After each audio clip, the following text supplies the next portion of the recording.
NDA में शामिल JDU नेता केसी त्यागी ने ईरान इजरायल युद्ध के लिए अमेरिका को जिम्मेदार ठहराया। केसी त्यागी ने विदेश नीति को लेकर केंद्र सरकार को बड़ी नसीहत दी है। वहीं केसी त्यागी ने आपातकाल के 50 साल पर कांग्रेस पर निशाना साधा। ईरान इजरायल के बीच सीज फायर पर बात बनी है। ईरान इजराइल के बीच युद्ध विराम का ट्रंप का दावा, लेकिन ईरान ने पलटवार किया है। और बात करने के लिए इस वक्त हमारे साथ जुड़ गए हैं जेडीयू के वरिष्ठ नेता केसी त्यागी। केसी त्यागी जी, मिडिल ईस्ट में जो हालात बने हैं, युद्ध विराम का ऐलान हुआ है, लेकिन ईरान ने इजराइल जब तक नहीं थमेगा तब तक वो पलटवार करेगा, साफ कर दिया है। देखिए, 1948 में इजराइल की स्थापना हुई थी। आपको ताज्जुब होगा कि सेकेंड वर्ल्ड वार में जो हिटलर के जुल्म जातियों से भगे हुए यहूदी थे, उन परिवारों को तात्कालिक तौर पर बसाने का तय किया गया था। अगले दिन ही अमेरिका ने और ब्रिटेन ने उसको मान्यता दे दी, और इतना जिन जुल्म जातियों से लड़ते हुए आए थे वो उन्होंने फिलिस्तीनियों पे शुरू कर दी और उनकी ज़मीन पर कब्जा करना शुरू कर दिया। महात्मा गांधी ने तब लिखा था हरिजन के अंक में कि जैसे ब्रिटेन ब्रिटिशर्स का है, फ्रांस फ्रांसीसियों का है, इसी तरह से जो फिलिस्तीन है ये अरबों का है। 55,000 से ज़्यादा लोग मर चुके हैं। कल वहाँ का प्रधानमंत्री कह रहे थे इजराइल के, तो मुझे हंसी आ रही कि हमारे अस्पताल पे हमला कर दिया। कोई अस्पताल गाजा में बचा नहीं है जिस पर नेता न हो कि सरकार ने हमला ना किया। अब ये क्राइसिस बड़ा हो गया है, ईरान इसमें कूदा है। एक सावधानी हमको बरतनी चाहिए कि ईरान हमारा परंपरागत मित्र रहा है।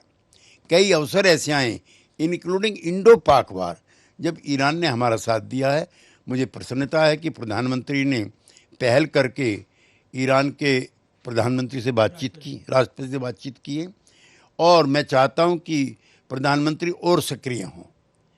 वो गुट निरपेक्ष देशों के नेता की तरह से व्यवहार करें और इजराइल के खिलाफ यूएन में भी और अमेरिकी दादागिरी के खिलाफ भी यूएन में प्रस्ताव में हिस्सा लें। जितने विश्व में इस समय संग्राम चल रहे हैं, सब में अमेरिका का सीधा या घुमा फिरा करके हाथ है। चाहे क्यूबन क्राइसिस हो, चाहे वियतनाम का हो, चाहे लीबिया का हो, चाहे इराक का हो, चाहे सीरिया का हो, चाहे ईरान का हो, चाहे तालिबान का हो, चाहे आईएसआईएस का हो, सब अमेरिका की देन है। लिहाजा अब समय आ गया है जब गुट निरपेक्षता की नीति को इफेक्टिवली इम्प्लीमेंट करने की आवश्यकता। दूसरा, कल आपातकाल का 50 साल मनाया जाएगा। एक बार फिर से याद दिलाई जाएगी, आपातकाल के काले पन्नों को पलटा जाएगा। आपकी याद भी इससे जुड़ी हुई है। नहीं, वो एक काला अध्याय था, और मुझे अफसोस है कि गांधी, नेहरू और पटेल की पार्टी, कांग्रेस पार्टी के गर्भ से यह आपातकाल पैदा हुआ। जब श्रीमती गांधी प्रधानमंत्री थी, अपने सत्ता के लिए और अपने पुत्र मोह के लिए उन्होंने ज्यादतियाँ की, संविधान को धता दिखाई, अदालतों पर रोक लगाई, प्रेस की आज़ादी ख़त्म की और आपातकाल लगा करके 1.5 लाख से ज़्यादा लोगों को जेल में डाला। उनकी जमानत नहीं होने दी, उनकी पिटाई की गई, उनके परिवारजनों को तकलीफ़ दी गई, और कभी कभी तो जेलों से सत्याग्रहियों के मृत्यु के समाचार भी आते थे, जो बहुत दुखद है। और ये सिर्फ उन्होंने 12 जून के बाद जो उत्पन्न परिस्थितियां थी, जिसमें उनको इलाहाबाद हाई कोर्ट ने डिबार किया था, उसके बाद की बनी। उन्होंने इस्तीफा देने के बजाय, नैतिकता निभाने के बजाय ये रास्ता चुना।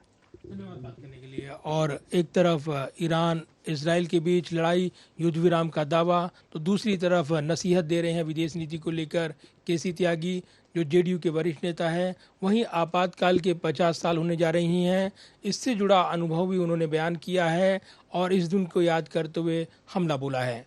कैमरामैन विदर्भ के साथ प्रदीप कुमार, टोटल न्यूज़, दिल्ली।